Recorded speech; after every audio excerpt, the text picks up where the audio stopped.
This is sit to stand with a strap. So you're going to need a chair, and the chair that you're using, or the stool that you're sat on, you want it to be fairly firm. So I don't think this exercise works that well on a sofa or like the edge of a bed or something like that. You want something that's kind of firm. And when you're sat down, you're able to have your feet flat on the floor, your ankles directly below your knees, so we're not doing this or like this to start with. And then you want your knees in alignment with the hips. So if the chair was too low, you'd find that your knees are below you. And if the chair was too high, you'd feel like the knees were you feel like the knees are above you. And if the chair was too high, the knees would be below you. So you're making sure that you feel like you are at this kind of 90-degree angle at the hip, and that will be dependent on the height of the chair. You're also going to need a yoga strap that you've made into a circle. Don't use a resistance band because they do not offer you enough resistance. We're sliding the strap around our knees, and we're making sure that the strap is tight enough that when we squeeze out with our knees against the strap, our kneecaps stay in alignment with our hips. So the middle of your hips are like narrower than most people think. You should maybe be able to get like a fist and a half in between your knees. You're making sure that the strap is neither keeping your knees pinching in and rolling inwards, neither is the strap so wide that your femurs, your sort of upper leg bones, are moving off out to the side, okay? So the knees and the femurs are tracking directly out of the hips. You're going to roll your pelvis slightly forwards into what we call extension. Rolling your pelvis forwards is different to flaring your rib cage up. So you're not moving your rib cage, you're rolling your pelvis forwards, and you're maintaining an outwards kind of squeeze against the strap. So we're not doing reps, we're not doing squeeze, hold, release, squeeze, hold, release, squeeze, hold, release. You're maintaining a continuous outward squeeze with the strap at like a 3 out of 10 level of effort, so you're not going completely mad. And what you're going to do is keeping that pelvis driving forwards and keeping that squeeze out against the strap.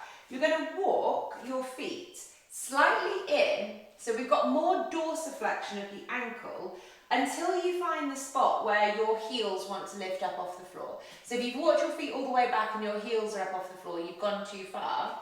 You're finding the spot where your feet are fully flat through the whole length of the foot, and you're really making sure that the middle of the toes are in alignment with the middle of the ankle, knees and hips. So if I have my toes splaying out to the side like that, that's not the right position. My ankles are in the right position, but the front of my foot is not. The ankles stay still, and I twist the feet in so that I'm measuring parallel hip alignment through the center of my feet. I'm not using the big toe as my guide. So yeah, I've just walked the feet in, so I've got a little bit more dorsiflexion through the ankles, maintaining squeeze out against strap. Pelvis tilts forwards. We're going to interlink our hands together, our fingers together, and put our hands behind our head. You're making sure that your hands stay in alignment with your elbows. So if the hands are too low at the back of your neck, and your elbows are higher than your hands, you'll probably find that you start leaning your head backwards and hyperextending your neck.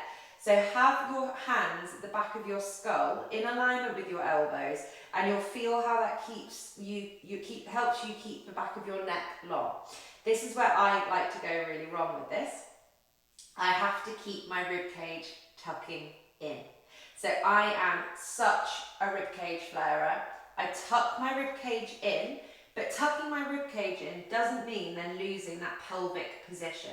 So the pelvis drives forwards, which is different to the rib cage tilting up, but you might notice that as you take your hands behind your head, your body wants you to do that. So you pull the bottom of the front of your ribs down, but keep driving forwards through the pelvis. And then you're not just peeling your elbows back, you're using your shoulder blades to pull together and pull down away from your ears without the rib cage shooting up again, okay? So we're engaging the shoulders, we're not doing that, okay? There's a difference. And you're also not just cranking your elbows wide, you're trying to get the movement driving from your shoulders. The shoulder blades stay back and down away from your ears. So as you pull them together, you might notice that they want to come up by your ears. You're pulling them back and down, and trying to keep them in the middle of your back. Rib cage in, back of neck long. So maintaining squeeze out against strap. As much as we can, we're trying to go up and down here, not forwards and backwards. So your body's going to want to really swing you forwards using that upper body to stand you up. And likewise, when you come back down, and what we're trying to do, and this is hard, I'm not saying I'm very good at it, is we're trying to go up and down as much as possible, not forwards and backwards. So there will be a little bit of forwards and backwards, but really try and feel like you're driving up through your feet and through your legs, so you're moving upwards rather than like swinging and using the upper body, which is probably what your body is going to want you to do. So, quick run through.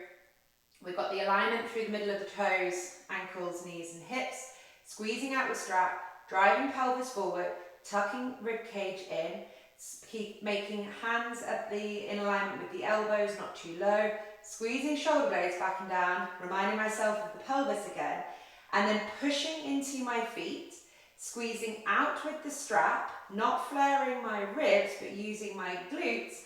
I'm going to try and stand up, make sure that my hips move into full extension, so I'm really standing up fully, maintaining the squeeze out against the strap, trying to keep my rib cage down, and then I'm slowly lowering back the way that I came in exactly the same way.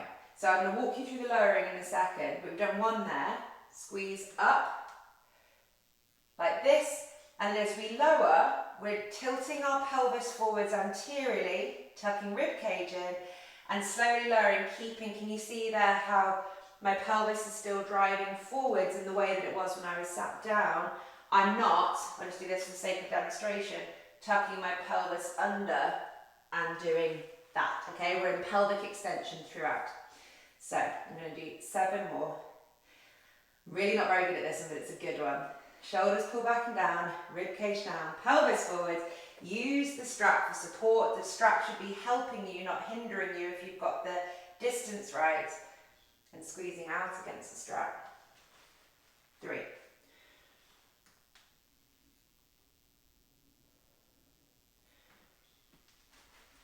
4. I rushed that a little bit there. 5. The slower you do this, the harder it is. So really try and slow on that lower down. 5.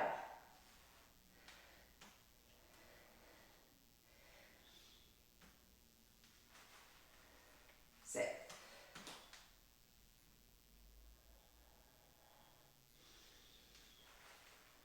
7.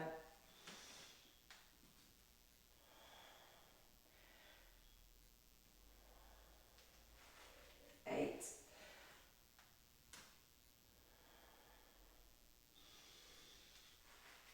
9. 10.